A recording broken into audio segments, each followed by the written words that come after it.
Hi, I'm Christopher Showerman. In the next 60 seconds, we're going to chisel your gut with some hammock knee tucks on the path of least resistance.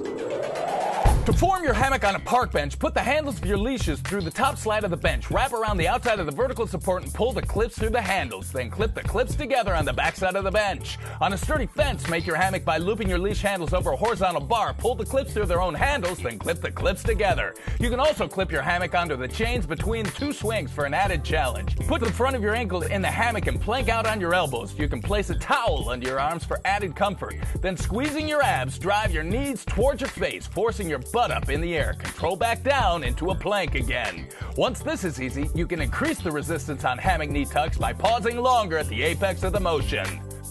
Check your equipment before every workout. Have a training partner spot you, and always leave the gym nicer than you found it. Turn that gut of flab into cut-up abs with hammock knee tucks on the path of least resistance.